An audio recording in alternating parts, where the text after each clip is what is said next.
páginas, que ve Canal Encuentro, encuentra los 8 capítulos de una manera o de otra.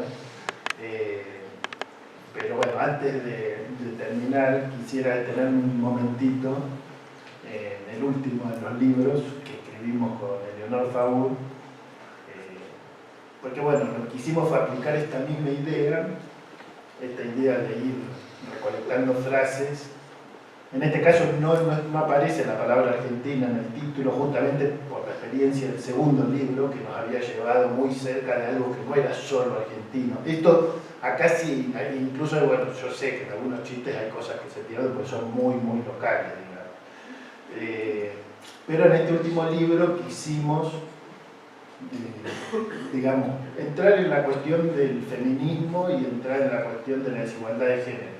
El título del libro, Más feliz, menos feliz, tiene que ver con tratar de llegar a un público más amplio. O sea, si le poníamos mito de la desigualdad de género, no encajaba en el proyecto general, digamos, ¿no? Y básicamente, por supuesto, no es algo, en este caso, que es un tema más universal, que ustedes estudian y analizan, no hay algo totalmente novedoso que yo pueda decirles, excepto esto que ya les conté de que una de las zonas privilegiadas de mi trabajo etnográfico era el vestuario del club donde juega el fútbol, pero digamos, algunos de los mitos tienen que ver, por ejemplo, con esto. Todos los mitos sobre la biologización. Solo hay dos sexos, varón y mujer. Nosotros incluso, ¿saben lo que hicimos? Como el libro es contra la biologización, pero no es contra la biología, nosotros hicimos una cosa bastante llamativa, que es ponernos a estudiar biología. ¿Para qué? Porque, por ejemplo, en la biología, según la biología, no hay dos sexos. Hay distintas formas de pensar la sexuación y no hay dos sexos en función de dos tipos de genitales, sino que hay cuestiones que tienen que ver con distintas dimensiones que se toman en cuenta. De hecho, hay biólogas, eso lo descubrí al hacer este libro, hay biólogas extraordinarias, feministas, que han hecho demostraciones fabulosas. Por ejemplo, si uno toma los estereotipos sobre qué es masculino y qué es femenino, ¿no? El hombre, no sé, el hombre no llora, el hombre tiene coraje, el hombre es fuerte, no sé qué, la mujer es débil, la mujer es más irracional, el varón es más racional, etc. Bueno, todos esos estereotipos, esta mujer hizo una serie de estudios impresionantes en Estados Unidos mostrando que si uno analiza una cantidad gigantesca de sistemas nerviosos y de cerebros, no puede encontrar más de un 3 o 4% que no tengan combinaciones de todos estos estereotipos. ¿Se entiende lo que acabo de decir? O sea que cada uno de nosotros tiene, como ya sabíamos, pero cuando lo dice un biólogo es como un censo nacional casi, ¿no? Cada uno de nosotros tiene, o de nosotras, tiene combinaciones entre emocionalidad y racionalidad muy variables, entre coraje y miedo muy variables, entre lo público y lo privado muy variables, y todo lo que está instituido como hegemónico, etc., es eso. Pero bueno, para poder dar la pelea en serio contra la biologización, teníamos que no pelearnos contra la biología, porque la biología, digamos, no toda la biología pretende biologizar. Pero sí había algunos bestsellers en ese momento, hace 2 años, 1 año y medio, 2 años que publicamos este libro, había algunos bestsellers en Argentina que decían esto. El autor, yo lo escuché directamente en la radio, lo tiene escrito también, dice lo siguiente, dice: yo he visto muchas parejas que se pelean porque el varón no le contesta a la mujer cuando le habla. La mujer, el hombre está leyendo el diario, mirando la televisión, mirando Netflix, lo que fuere, la mujer le dice: mi amor, hay que lavar los platos, y el varón no le contesta. Y le dice: mi amor, hay que llamar al electricista, y el varón no le contesta, y así sucesivamente. Y la chica cree que el varón no la quiere. Pero en realidad no es así, porque es un problema mucho más grande. Dice él, ¿no? Dice: el problema es que cuando los seres humanos, el Homo sapiens, vivían en cavernas, la mujer se quedaba cuidando a los hijos porque los podía amamantar. Entonces vivía en comunidad con otras madres y con muchos chicos, por lo tanto se comunicaba mucho y hablaba mucho con mucha gente. Y el hombre se internaba en la selva durante días, no tenía WhatsApp, no tenía mensaje de texto, no tenía celular, y estaba solo en silencio, cazando animales para alimentar a su familia.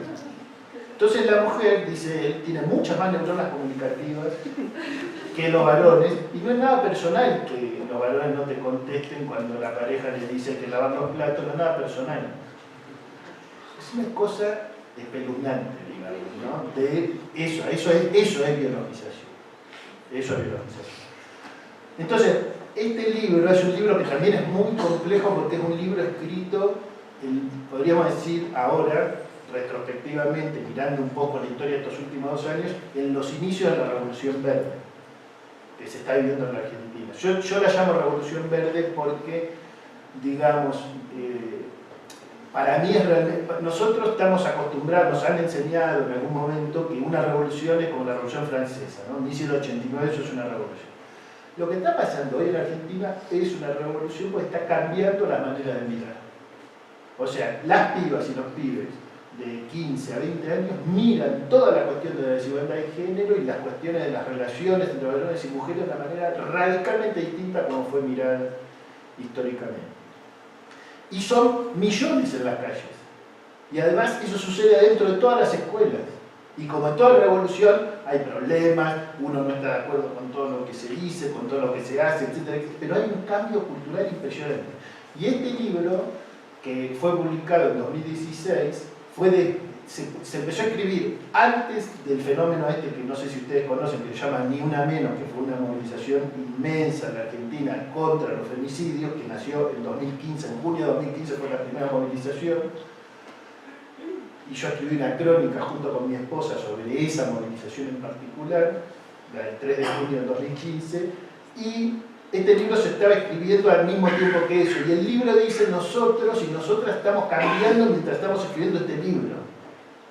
Porque hace 20 años pensábamos de otra manera todas estas cuestiones. O sea, no es un libro moral, no es un libro que dice, mire, vea usted, la moral feminista dice ABC, todo aquel que no la cumple, más bien, por ejemplo, uno de los títulos que un diario publicó de la entrevista que me hicieron por este libro, fue una frase que se me ocurrió en esa entrevista que dije, yo soy un feminista imperfecto.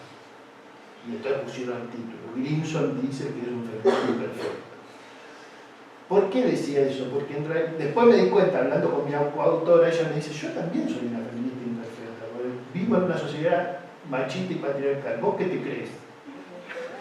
¿Cómo es que hacemos para arreglarnos si nos gustan los tipos? Y los tipos son más o menos así, entonces, digamos, o sea, ahí aparecía mucho, y en el propio libro va apareciendo cómo uno va negociando el proceso de la transición.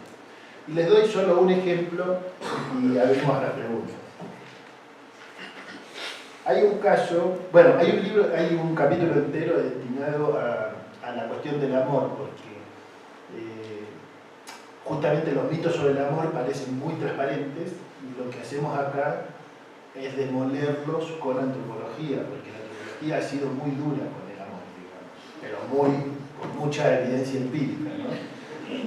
¿Por qué lo digo? Porque el mito sobre el amor que hay en todas nuestras sociedades es que somos individuos libres que amamos a quien querramos. Tenemos la libertad de enamorarnos de quien sea. Y lo que dice la antropología es que solo nos podemos enamorar de clasificaciones preferenciales. O sea, que aunque nosotros creemos que somos totalmente libres de enamorar a cualquiera, en los hechos empíricos, todas las personas que vivimos en esta sociedad nos enamoramos de una persona que está ligada a algún proceso clasificatorio, de clase, educacional, étnico, lo que fuera. Es solo el 90% de la sociedad, hay un 10% que escapa, pero la cuestión de las proporciones es relevante. La última cuestión que les quería decir es esta, es la cuestión del cuidado, que es todo un tema gigantesco. Además hay una sociología del cuidado, una antropología del cuidado, etc. Y está totalmente demostrado empíricamente en términos cuantitativos. Es abrumador la demostración que hay de que las mujeres en nuestra sociedad son cuidadoras de los hijos, pero también cuidadoras de sus padres, ¿no? Cuando hay hermanos, varones y mujeres, en proporciones abrumadoras en las relaciones de pareja. Entonces, en la discusión que nos llevó a hacer este libro, porque discutimos mucho entre nosotros, somos muy amigos, pero justamente por eso discutimos con mucha franqueza, yo decía, bueno, a ver, ¿cómo hacemos con un fenómeno nuevo, que es o hace 30 años, ningún padre de clase media andaba con cochecito de bebés por la calle, y hoy está lleno de padres de clase media que van a la plaza, los llevan a los juegos, a los chicos y tal y tal. Y llegamos a esta conclusión que los datos la avalan completamente, que es que en este proceso, estamos en un momento de la transición que se da de esta manera.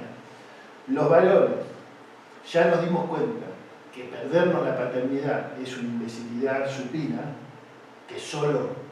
O sea, es un ejemplo fascinante de lo siguiente. La jaula del machismo, en la cual también los varones estamos encerrados completamente, nos impide a los varones vivir mucho más integralmente todas las posibilidades que nos da la vida. El caso de los hijos, en muchos países, se da de esa forma. Los varones decidimos que no nos vamos a perder la paternidad. Sin embargo, cuando entramos al espacio doméstico y miramos el trabajo doméstico no remunerado, o sea, la limpieza, la alimentación, todas esas cosas, otra vez, por supuesto que hay excepciones, en este caso son un poco menos del 90%, es decir, un poco menos del 10%, el 95% de los casos, ese otro trabajo lo hacen inmensamente las mujeres por sobre los varones, en todas las sociedades occidentales. O sea que eso que muestra que hay un proceso de transición, pero un proceso donde los varones dijimos, esta parte sí me gusta, me voy a disfrutar de mis hijos, y esa parte no. Entonces, ahí es donde uno va leyendo cómo se van dando las transiciones en las distintas sociedades y cómo eso también implica la construcción de otras mitomanías.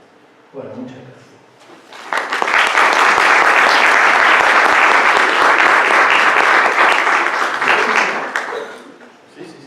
Bueno, entonces ahora pasamos a las preguntas. Para Alejandro. Escucho. Dale, Alejandro. Bueno, Alejandro, primero muchas gracias por pues toda esta producción, los textos y esta parte audiovisual como tan activa y tan interesante.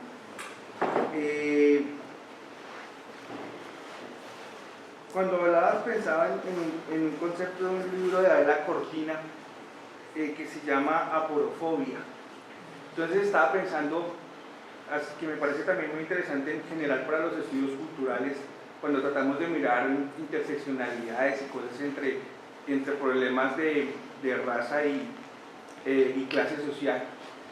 ¿Qué piensas como de ese concepto que asume pues que realmente ese problema que tenemos de xenofobia tiene que ver con los inmigrantes pobres y no con los pudientes? En Argentina pues uno particularmente no ve realmente no ve muchos negros pues, pero por ejemplo acá aceptamos a los que tienen billete y vienen a invertir, no tenemos mayor problema con ellos. La cosa es con los que vienen a pedir, son pobres. Entonces no sé si de pronto veas algo ahí que sea interesante para compartir. Y pues cuando hablabas también me pensaba en otro mito. La semana pasada estaba en otro mito argentino, otra mitomanía. Estaba en Bucaramanga la semana pasada y descubrí que el dulce de leche que aquí le llamamos arequipe, más o menos como a finales del siglo XVIII como que ya se hacía ahí, y los argentinos siempre dicen que lo inventaron allá. ¿Recogemos varias preguntas? Bueno, entonces, dale. Bueno, muchas gracias por la charla. Quería hacerte una pregunta en términos más metodológicos, y es, digamos que tú hablas de que mucho del proyecto surgió en los vestuarios de la gente que juega fútbol, pero también te fuiste al censo, entonces digamos que me queda un poco la inquietud de cómo fue el trabajo metodológico a la hora digamos, de darle un soporte a esos mitos que lograste como identificar en los libros que tienes.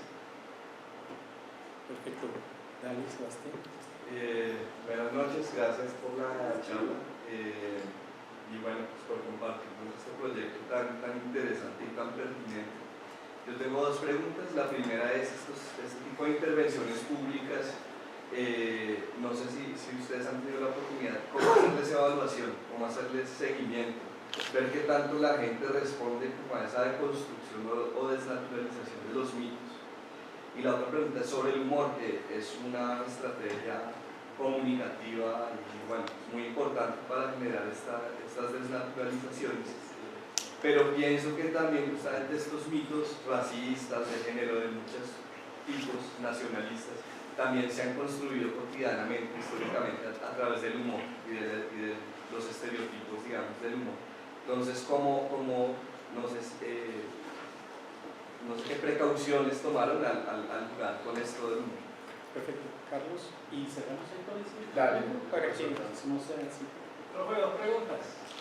La primera, este proyecto de destruir los mitos no puede caer fácilmente también en buscar garantía de una verdad verdadera en el conocimiento experto.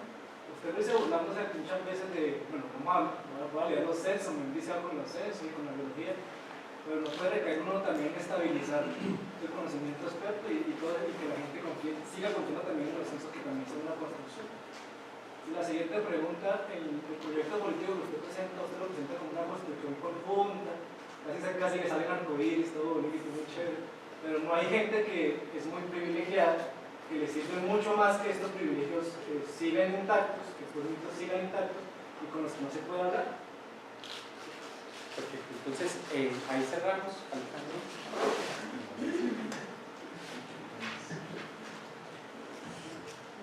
Bueno, muchas gracias por las preguntas, son todavía interesantes. En algunas tengo respuestas más claras que en otras. Sobre la más clara es sobre el dulce de leche. No se inventó en Argentina. Hay un capítulo que está en el libro y que en la televisión está distinto, porque en el libro yo no hablé de dulce de leche, pero en la televisión sí. Porque los argentinos, digamos, tienen toda una serie que hay un grupo de rock que escribió un tema que se llama La Argentinidad al Palo, ¿no?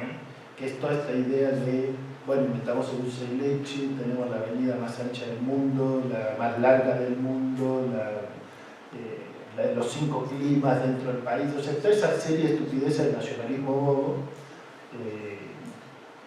y que efectivamente, tal como vos decís, o sea, hay cosas, por ejemplo, ahí tenés un ejemplo de la pregunta, después voy a volver sobre la pregunta, sobre si hay verdades. Lo que es seguro es que hay mentiras, ¿no? Eso es seguro, o sea, que si vos decís el dulce de leche lo inventaron los argentinos, eso no es cierto. Y eso sí cumple una función, que es que los argentinos estén felices de ser miembros de una comunidad que inventó el dulce de leche, y esa felicidad es una felicidad basada en una falsificación, porque eso sí es falso. O sea, podemos después discutir si hay una verdad, qué quiere decir la verdad, pero para mí ahora volvemos sobre eso.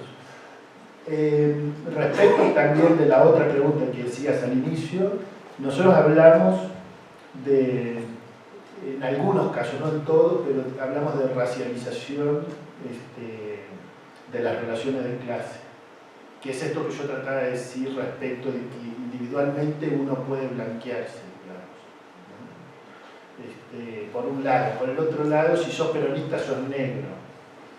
Digamos, el peronismo es algo muy complejo, pero sí está identificado con los no ricos, digamos así, y con los obreros, y con los sindicatos.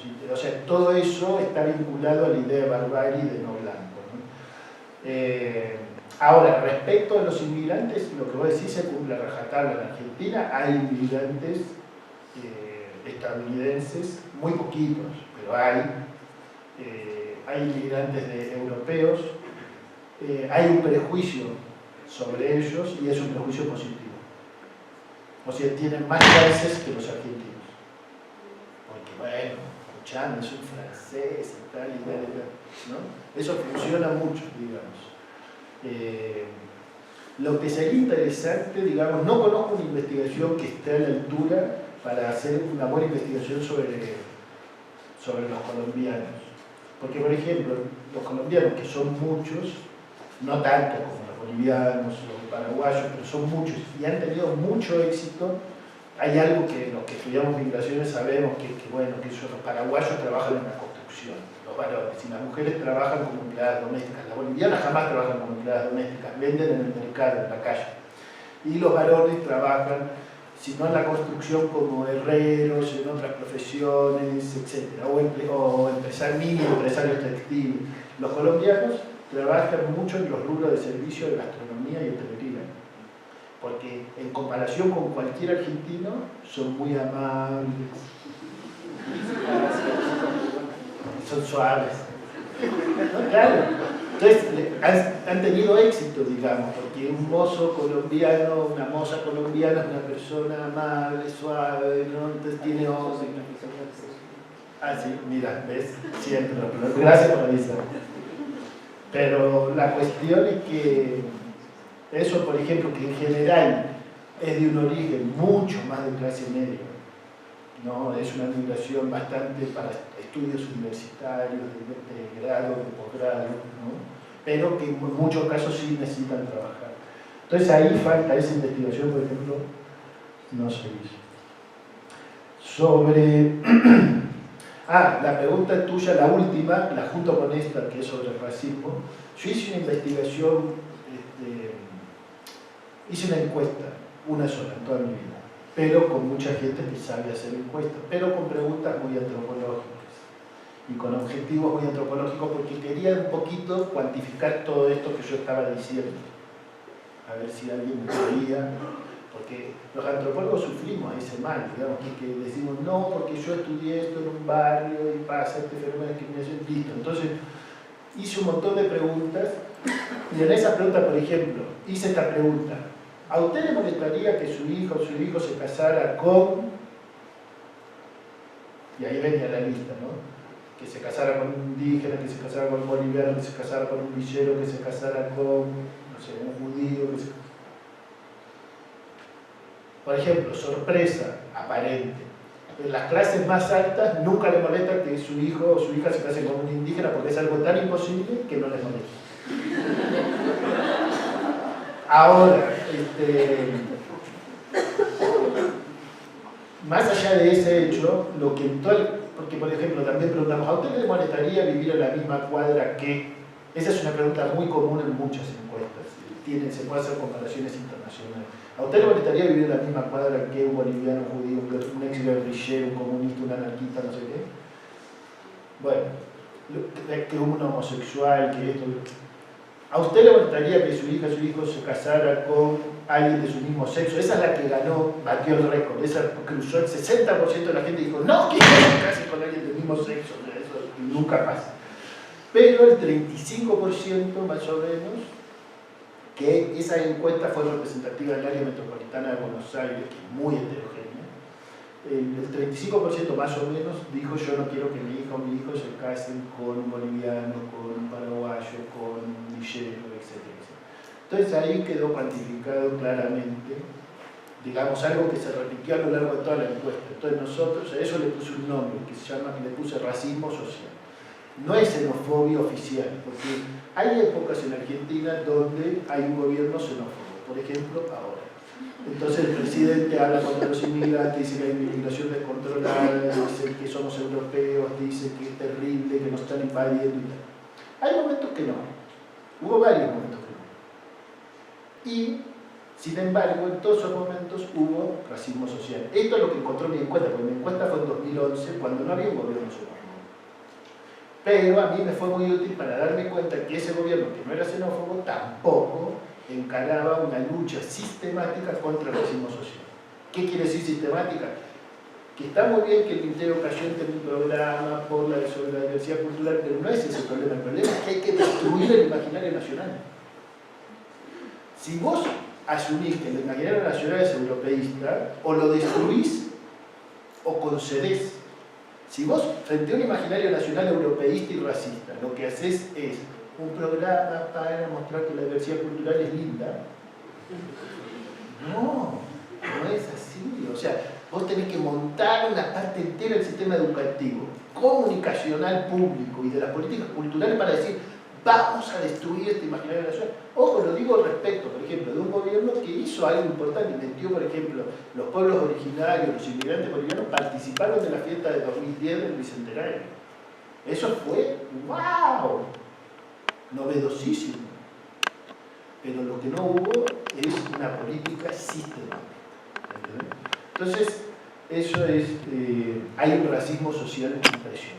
Es impresionante y además hay un libro que se llama, en inglés, la traducción al castellano es Racismo sin racistas. Y ese es un caso que es muy fuerte en Argentina. Porque es esto que ustedes veían acá. O sea, si vos una argentina que dice, estos negros son una porquería, che, pará, no sea racista. ¿Racista yo? ¿Por qué? ¿Qué tienen? ¿No?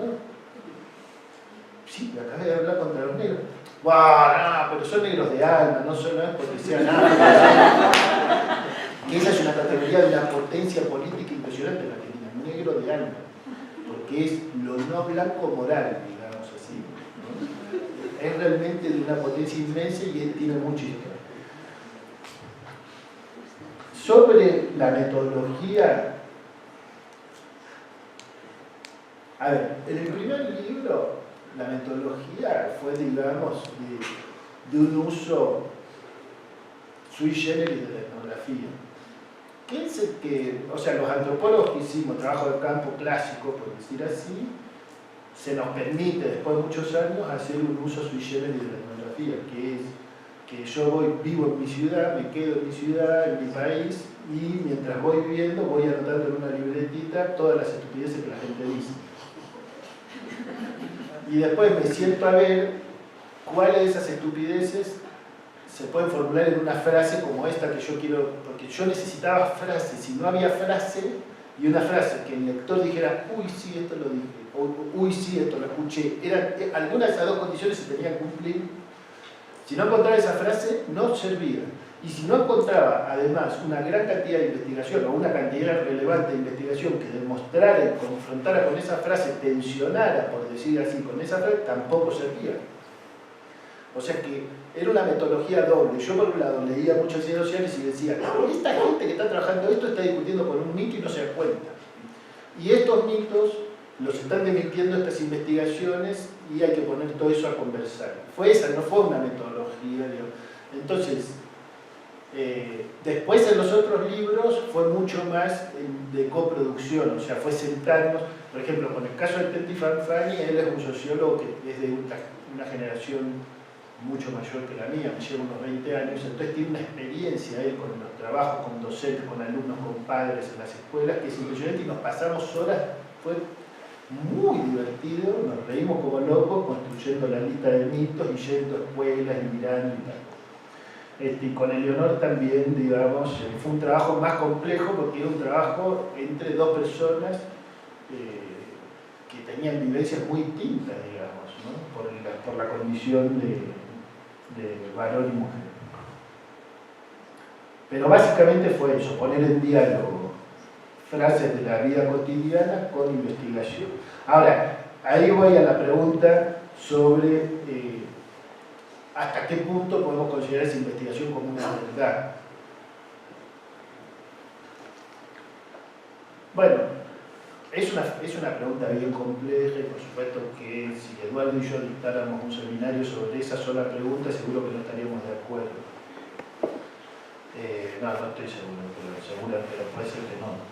¿Por qué? Porque en las ciencias sociales hay muchísima discusión sobre si existe la verdad o no existe la verdad. ¿A qué podemos llamar verdad? ¿A qué no podemos llamar verdad? ¿Hasta qué punto las pretensiones de verdad o de veracidad son autoritarias, etcétera, etcétera? Ahora, yo sinceramente no pretendo responder esa pregunta. Lo que yo pretendo decir, el racismo se basa en una concepción. Igual que el machismo, igual que el clasismo, igual que el centralismo. ¿Qué es? La concepción de que no somos todos iguales. O sea, que eso que escribieron los estadounidenses el día de su independencia en 1776, los hombres nacen iguales, ni el racismo, ni el clasismo, ni el creen eso. Obvio que los estadounidenses en 1776 tampoco, porque solo los hombres serían iguales, las mujeres no, y solo los hombres blancos y propietarios serían iguales, los hombres negros no. O sea que si uno va a 1776 y dice, estos tipos escriben esto pero no lo creen. Bien interesante, porque esa es la tensión de nuestra época. Las ciencias sociales intervienen sobre esa tensión todo el tiempo, porque están justamente diciendo ese parámetro moral de la igualdad no se cumple en nuestra sociedad. Y no se cumple porque hay creencias de superioridad y esas creencias de superioridad las tenemos que tratar de erosionar. Tu pregunta es legítimo utilizar una fabricación humana industrial tan compleja y polémica como un censo nacional para erosionar el racismo? A mi juicio sí. Si yo voy y le digo a la gente, oiga, ahora que les dije esto de que solo el 3% eran bolivianos y paraguayos y chilenos, vayan a la misa del censo nacional todos los domingos, bueno, eso es otra cosa. Yo no estoy proponiendo eso. Lo que estoy diciendo es, si vos le preguntás a los argentinos, ¿usted se siente parte de un pueblo originario? Y el 2,4% te dice que sí, y en Brasil solo el 0,8% te dice que sí, ¿por qué vos insistís en que en Brasil hay más indios que en Argentina? ¿Podés pensarlo? ¿Podés pensar si no hay algo de un relato nacional de más de 100 años que está haciendo que vos mires el mundo de una manera? Si vos sos médico y creés que todas las que tienen partos en tu hospital son todas bolivianas y solo una de cada 10 es boliviana, ¿no está bueno que te des cuenta de que no entendés nada de quiénes son las personas con las que vos estás trabajando? Para mí está bueno. O sea, una de cada 10 es boliviana, el tipo cree que 10 de cada 10 son bolivianas. Yo quiero que la señora le diga, señor, usted ha nacido equivocado. Usted vive equivocado, usted tiene que cambiar. Esa es mi apelación. Si vos me preguntás si todo es legítimo, no, todo no es legítimo, pero si todo el tiempo escucho que la escuela pública en 1950 era maravillosa y el 90% de los pibes no iban, es verdad que no iban a la escuela pública, o no es verdad que no iban. ¿Cuál es la dimensión de construcción del censo nacional? El censo dice que vive el 90% a la secundaria. Bueno, sí, los números son estadísticas, son construcciones relativas. Bueno, la inmensa mayoría no iba a la escuela secundaria. Es así. Vos creés que iban todos y la verdad es que la mayoría no iban, o sea que no entendiste nada de cómo fue el pasado del país. Vos creés que el pasado del país es tu pasado. No. Entonces, abramos la puerta para pensar. Esa es la apuesta, es una apuesta cultural, ético-política, etc. Tiene un riesgo, que es creer que hay una verdad absoluta. Bueno, yo trato de evitar ese riesgo. Creo que del primer libro al segundo también avancé, porque planteé el tema este de las medias verdades, introdujimos esa cuestión. Bueno, es parte del proceso, es un problema que hay que tenerlo en cuenta. No digo que no sea un problema, lo que digo es que la solución no es no dar la batalla, sino que la solución es cuidarse cuando uno da la batalla.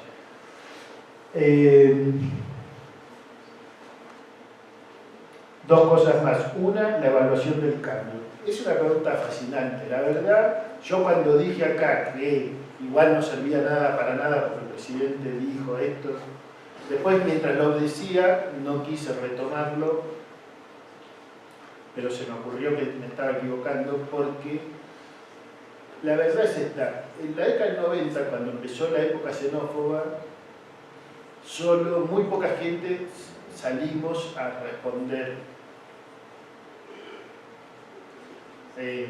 Y ahora son decenas y decenas y decenas, y hay, digamos, hay un sector de la sociedad que a mi juicio no existía hace 25 o 30 años atrás, que es antirracista y antimítico sobre los inmigrantes, que sabe que es mentira, o sea, que ya nos leyó, no a mí, a muchos otros y muchas otras, nos leyó, entendió. ¿Es mayoría? No, es minoría, pero es una minoría que ya agarró los datos, que ya no le da lo mismo que se diga cualquier cosa porque sabe que es falso. Entonces, me parece que eso sí es un cambio, como por ejemplo el tema de las relaciones de género. Vos podés decir, bueno, es mayoría, yo no sé si es mayoría, qué es mayoría ahí, se me complica mucho, no lo sé, pero que es una minoría intensísima la que está promoviendo el cambio, no sé si es minoría o mayoría, pero es muy intensa y está promoviendo un cambio y está cambiando en la realidad, ¿no? Y hay cosas que cambian, o sea, ahí hay una contradicción. Por ejemplo, si vos mirás el tema de que aumentan los femicidios, también eso es hay una discusión que es, puede ser que eso sea una reacción machista ante el cambio. O sea, hombres que ya no soportan más mujeres empoderadas, por decirlo así brutalmente. Bueno, ahí tenés las tensiones del proceso de cambio, digamos, y las complejidades del proceso de cambio, pero sí hay proceso de cambio. Lo cual no quiere decir que eso devenga hegemónico, eso ya sería otra cuestión, en qué momento. Y la última, sí, el humor es como todo, el humor es como la ficción, como el relato, como la poesía, como la telenovela, como la novela, como el ensayo. Hay ensayos de derecha, ensayos de izquierda, ensayos racistas, ensayos antirracistas, teorías, ¿no? Y hay humor también. O sea que en ese sentido el humor se puede usar para las dos cosas. A mi juicio, para mí, un poco se ve en los libros, muy poquito, porque mi capacidad es muy baja y la capacidad de esta gente es muy alta, pero a mi juicio el humor usado de esta forma genera un proceso que a mí me interesa, que es que genera una distancia con el mito. O sea, porque el humor transforma el mito en objeto de risa.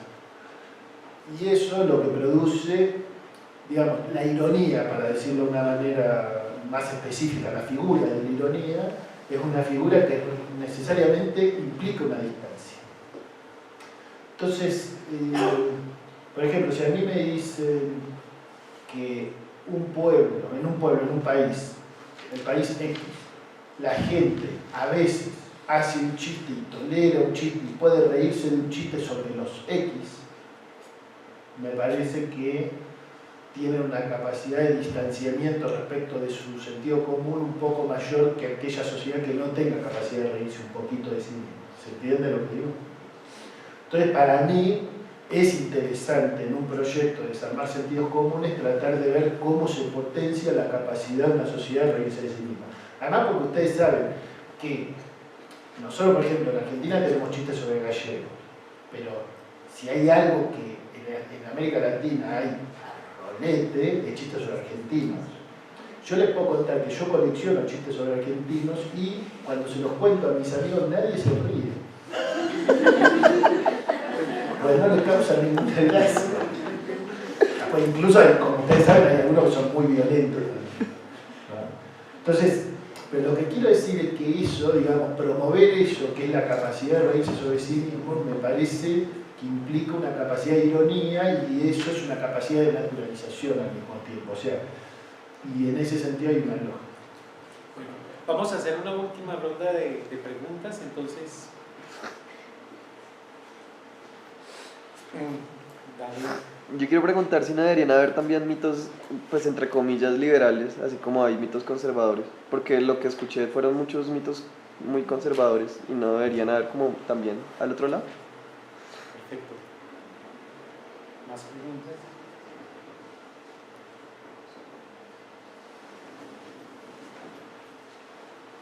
Buenas noches. Pues hablando de los mitos en sí, ya como antropólogo, en sí la raza no es un mito que se valdría la pena completamente de desconfigurarlo, ya que al fin y al cabo ya estamos en un proceso social de que la humanidad está cada vez más pequeña, en un mundo cada vez más pequeño. ¿No sería convertir en sí la raza como un mito o no es un mito? Perfecto.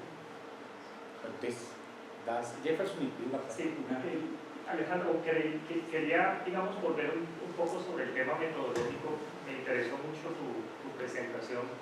Me estaba preguntando un poco si ustedes trabajaron sobre la base de, no sé, de un corpus, de un archivo, en el sentido, por ejemplo, de textos canónicos de intelectuales o de prensa, o por ejemplo de conversaciones cotidianas, o por ejemplo de redes sociales. ¿Cómo hacen ustedes? Ya tú explicaste un poco, digamos, cuál fue como el proceso, pero me interesaría un poco que abordaras un poco más el tema de la materia, digamos, empírica con la cual tú, digamos, deconstruyes estas mitomanías. Y lo segundo tiene que ver un poco si de pronto analizaste la relación entre estos mitos y ciertas, no sé, ciertos momentos configuracionales, ciertas coyunturas críticas, de pronto si hay unos mitos que prosperan más en unas determinadas coyunturas y terminan opacándose en otras, un poco como para que reflexiones alrededor del tema. Allá y cerramos. En relación a lo que acabo de escuchar, definir ciertas nociones como mitos y pensar que esa forma de definición del sentido común en términos míticos puede ser contrahegemónica, significaría la necesidad también de instaurar nuevos mitos, o la noción de mito tiene ya el prejuicio consabido de que es algo falso, porque está en una versión errada de lo que es verdadero, como lo decía antes una de las personas. Perfecto. Yo cierro con una, Alejandro, y a propósito de que hay mucha gente de estudios culturales, es entonces, al final, ¿cuál es el lugar del debate público en la concepción de estudios culturales que vos manejar? ¿Listo? Y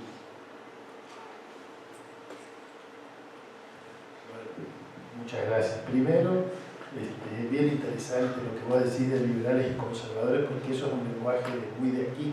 Allá no lo tenemos. Es un lenguaje que se nos hace más presente en momentos como el que estamos viviendo ahora en Argentina, ¿no? Entonces, por ejemplo, ahora que justo fue la discusión sobre esta ley, de la ley del aborto legal y tal, era una discusión donde el partido de gobierno se dividió. Como no es conservador o es liberal, reúne ambas cosas. No liberales, sino neoliberales y conservadores. Entonces, pero los que son liberales, filosóficamente liberales, tenían una visión, los otros otra y tal. O sea, ahí se arman unos líos barros. Pero, por ejemplo, la ley de la unión de hecho, que fue pre-matrimonio igualitario, Macri, el presidente actual, la habilitó cuando era jefe de gobierno en la ciudad. Entonces, o sea, ahí hay unos líos, porque para los argentinos esas cosas no están tan claras, o por lo menos las fronteras no son tan duras.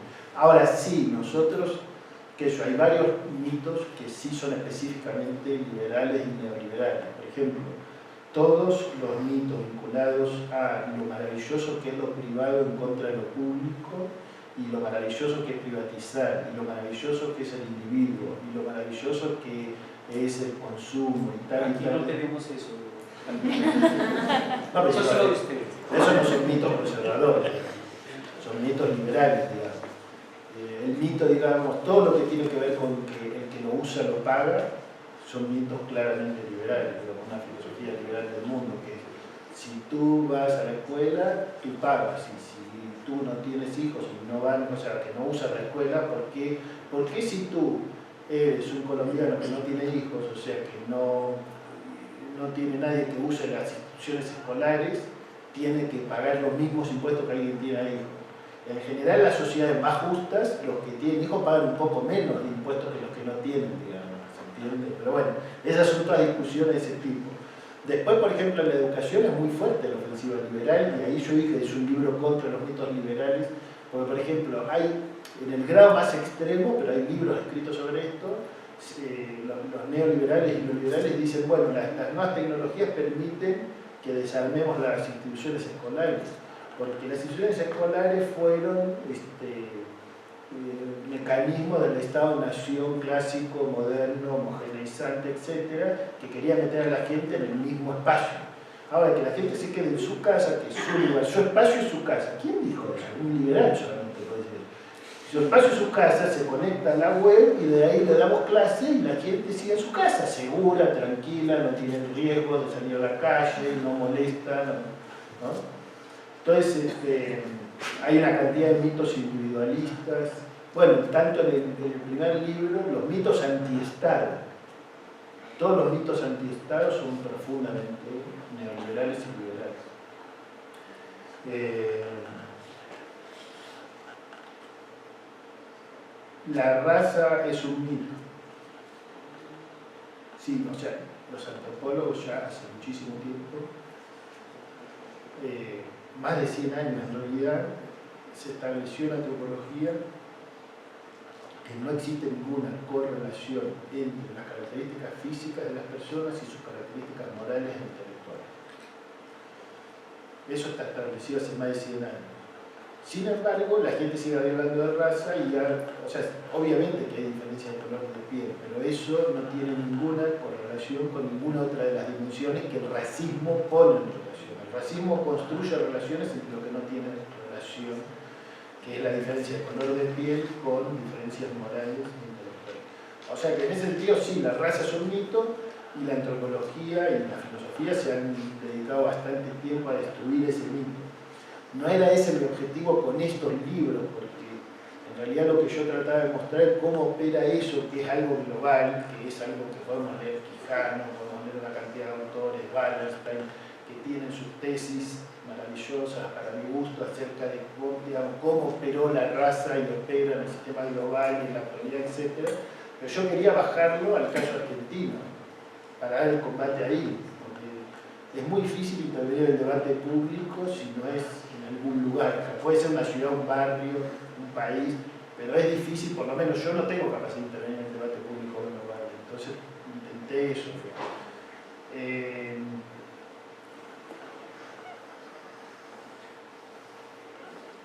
Sobre los intelectuales, te voy a contestar específicamente sobre los intelectuales. Muchos intelectuales argentinos a lo largo de la historia han sido cruciales en construir estos mitos. Yo mencioné a Sarmiento, que él escribió Facundo y construyó la idea de civilización y barbarie.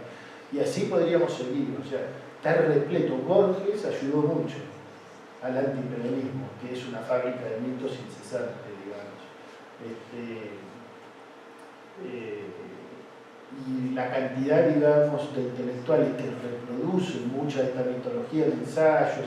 Yo mencioné un caso, que es un caso, cuando yo mencioné este caso de los que dicen cabecita negra, lo decían cariñosamente, ese fue un decano de la Facultad de Medicina, muy progresista, que hacía trabajo social, comunitario, y fue vicerrector de la Universidad de Buenos Aires, o sea, sí, es un intelectual que publicó un libro en la editorial de la Universidad de Buenos Aires diciendo eso, está repleto.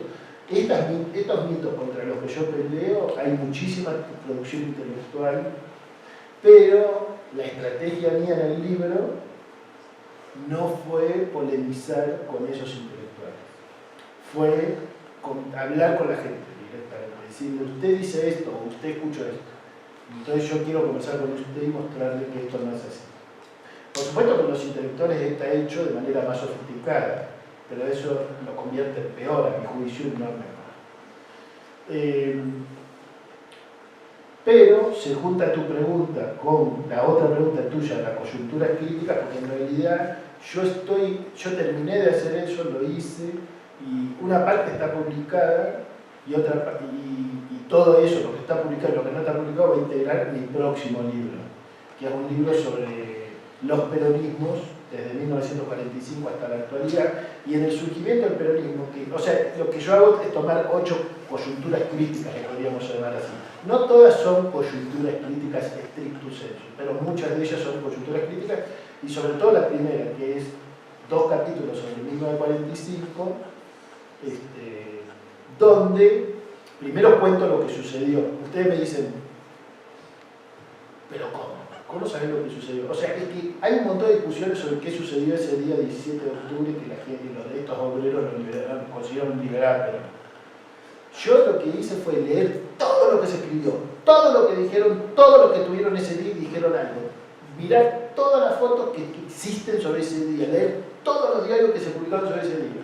Y a partir de eso construí mi propia interpretación sobre lo que sucedió cada minuto de ese día y lo escribí. Obviamente, no a cada minuto, pero lo que quiero decir es que construí una versión que en realidad lo que yo hago es escribí una crónica que esa la publiqué en una revista que también se la recomiendo porque es parte de este proyecto, que es la revista Anfibia, que es una revista que se publica en la universidad, que la hacen periodistas y cronistas de primer nivel y que después empezamos a escribir algunos de nosotros sobre, pues, en forma de ensayos breves. Entonces, una vez publiqué eso, qué sucedió ese día, a la manera de la crónica escrita el día posterior, ¿no? Bueno, en el libro eso, después de esa narrativa de qué sucedió ese día, lo que digo es, bien, esto destruye 10 mitos. El libro no es sobre los mitos sobre el peronismo, porque me cansé de escribir de esta forma, es una forma muy, es un género de escritura, digamos. Una frase, una crítica, una frase, una crítica, una forma, y ya me aburrí de escribir así, quiero escribir de otra forma, entonces en este nuevo libro que voy a publicar, me la paso hace años escribiendo de otra forma. Pero sí, ahí, después de eso, analizo todo lo que la sociología dijo sobre ese día y sobre los orígenes del peronismo y critico todo lo que dijo la sociología, porque una de las cosas, uno de los mitos fundantes de la Argentina es que ese día fue el día en que rompió la nueva clase obrera. ¿De dónde era esa nueva clase obrera? Según el sociólogo que fundó la sociología moderna en Argentina. Lo que había sucedido en Argentina, según este sociólogo que se llamaba Gino Germani, era que por la industrialización sustitutiva de la Segunda Guerra, mucha gente de las zonas más indígenas, más pobres, más mestizas, menos cultas, menos modernas, palabras de él, menos modernas, habían llegado a la ciudad, habían tomado esos trabajos y no tenían una cultura política, por lo menos no moderna. Y entonces surgió el peronismo, porque esta gente estaba en disponibilidad y apareció un líder carismático.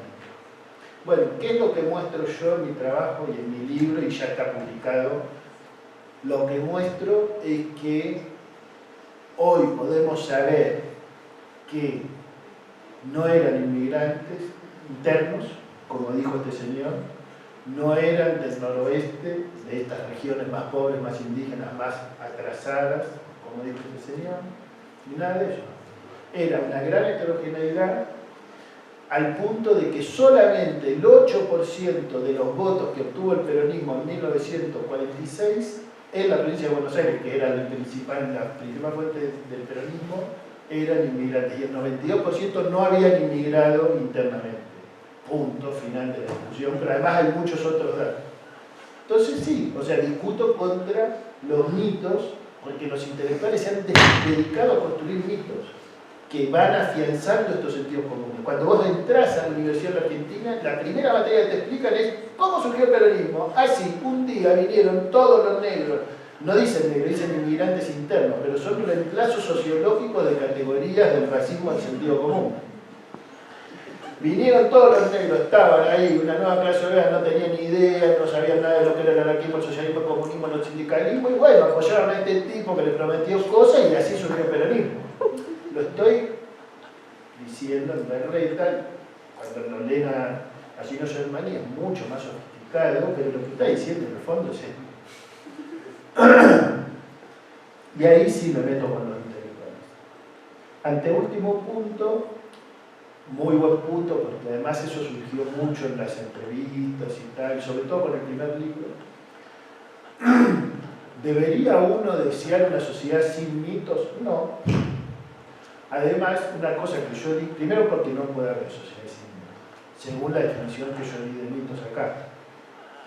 Creencias populares que toman elementos de la realidad y los tergiversan y que tienen un poder performativo. Segundo, porque si uno los mira desde un punto de vista ético, político, tal y tal, no todos los mitos son negativos, hay mitos que son muy positivos.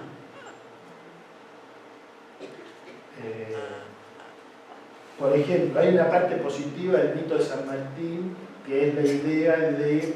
Hay una parte del relato típico escolar, pero muy conocido por todos los argentinos, que es que San Martín cruza los Andes desobedeciendo al gobierno.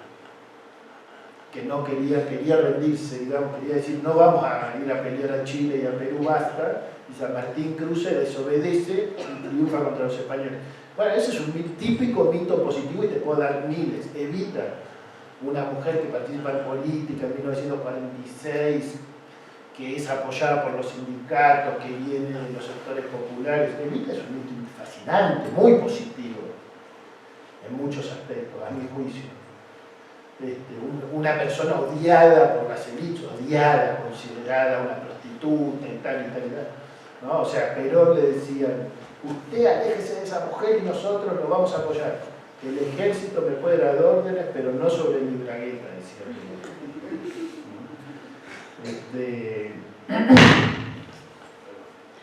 Entonces, no hay sociedades sin mitos, hay mitos positivos, etc.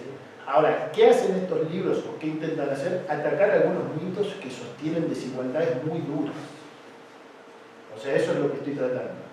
Dentro de las creencias hay algunas que están sosteniendo desigualdades muy duras, hegemonías muy persistentes. Para mí hay 5 desigualdades persistentes en América Latina: el clasismo, el racismo, el sexismo, el centralismo y las desigualdades generacionales. A veces hacia los ancianos, a veces hacia los jóvenes y a veces hacia los jóvenes, ¿no? Y yo creo que hay que atacar esas 5. Es una tarea política, cultural, decisiva de la construcción de una sociedad distinta. Entonces, yendo a la pregunta, la pregunta tuya es: no podemos vivir sin mitos, pero tenemos que tratar que los mitos que sostienen esas desigualdades, tratar de erosionarlos, porque los movimientos sociales tratan de erosionarlos, el rock and roll muchas veces trata de erosionarlos. Yo una de las cosas que siempre expliqué es que la idea de desarmar los mitos jamás puede ser una tarea de un intelectual o de un académico, es una tarea de los músicos, de los artistas, de los humoristas, de los movimientos sociales. Pero también está bueno que en un librito traten de sistematizar algunos de esos mitos, digamos. Eso también es un mito. O sea, vos tenés hoy millones de mujeres o cientos de miles de mujeres movilizadas por el feminismo en la Argentina. ¡Fantástico! Eso es lo que va a cambiar la realidad, no un libro feminista. Pero puede que esté bien y que ayude, que dé una manito, tener un libro donde están sistematizadas las principales investigaciones académicas sobre el feminismo. Ayuda. Yo creo eso, si no trabajaría otra cosa. Y tiene que ver con la pregunta de Eduardo, digamos. O sea, sí, yo creo que si nosotros no logramos intervenir en el debate público, bueno, podemos entrar en lógicas de reproducción intraacadémicas. A mí me aburren, si les soy sincero, me aburren. O sea, no es que me aburran los trabajos académicos. Valoro muchísimo los trabajos académicos y los trabajos académicos más sofisticados. Y respeto mucho a la gente que decide no intervenir en el debate público. No le pido a nadie que intervenga en el debate público, pero yo me aburriría mucho si no intentara que mi trabajo intervenga en el debate público y si no tratara de hacer esto, de traducir algunos de esos trabajos, porque por eso siempre dije, ¿no?, que es el trabajo de mucha gente, que yo lo traduzco en un lenguaje más sencillo, digamos. Y yo creo que los estudios culturales, como están constituidos sobre el problema de la traducción, entre mundos, con un pie adentro de la academia, un pie afuera de la academia, un pie hablando con distintos actores, etc., trayendo a la academia voces que no son académicas, llevando conocimientos teóricos a actores no académicos, etc. O sea, toda esa hibridez es una hibridez que está muy vinculada. Algunos lo hacen muchos lo hacen de otra forma. Conozco mucha gente, lo hacen mucho mejor. Por ejemplo, conocí una cantante puertorriqueña que ella estudió estudios culturales y se convirtió en rapera. O sea, y hace más o menos, o yo pretendería hacer más o menos lo mismo que ella, solo que ella lo hace mejor, porque lo hace con el rap. Yo lo hago con libros. Pero eso es una incapacidad mía, porque no sé hacer rap. ¿Se entiende?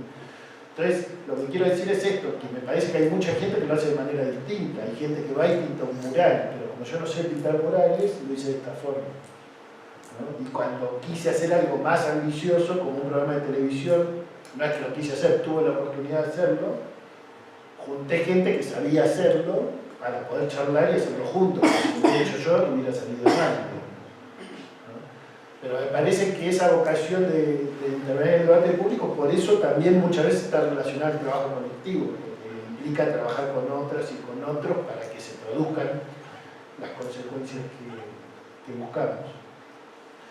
También termino diciendo esto. Es tan terrible la calidad del debate público en nuestras sociedades y a veces va empeorando que a veces quedamos excluidos de la posibilidad de intervenir en ciertos lugares del debate público, pero, por ejemplo, Anfibia lo que logró es jorobarnos. ¿Por qué? Porque Los que no la conozcan, entren en revistaanfibia.com. Por ejemplo, hay artículos míos de Anfibia, como ellos tienen counter, saben no solo cuánta gente entró, sino cuánta gente se quedó más de 5 minutos y tal, ¿no? O sea que pueden saber bien cuánta gente leyó, cuánta gente entró, cuánta gente es único lector, digamos, todo eso. Bueno, hubo artículos míos de Anfibia que lo leyeron 140.000 personas. O sea, más que los 3 libros juntos. ¿Se entiende? ¿Por qué digo que lo jorobaron? Porque Anfibia fue una decisión re loca que es una autoridad universitaria dice, está bueno el proyecto, pero es muy caro hacer esto en papel, distribuirlo, que la gente lo compre. Entonces lo hicieron solo en internet. Y ese fue su éxito. Solo en internet. No hay papel. Ahora quieren poner papel. Yo no sé si está bien o no. Pero digo, el éxito fue hacer algo de mucha calidad estética, porque si lo ven se van a dar cuenta que tiene mucha calidad estética en internet con una forma muy particular, y eso generó mucha repercusión. Y se supo meter en cuestiones de agenda, como es la cuestión de género y tal, pero también en otras cuestiones muy polémicas en Argentina. Y creo que como lo hizo bien, digamos, logró eso, que es algo relativamente económico para la calidad que tiene una repercusión muy impresionante, y ya que no nos dejan escribir en algunos diarios, desde ahí los jorobamos, porque nos terminan llamando a programas de televisión, a muchos de los que escribimos en Anfibia, porque Anfibia tiene más repercusión en las redes que muchos diarios a veces. No que los diarios de mayor tirada, pero que otros. Gracias. Gracias, Alejandro.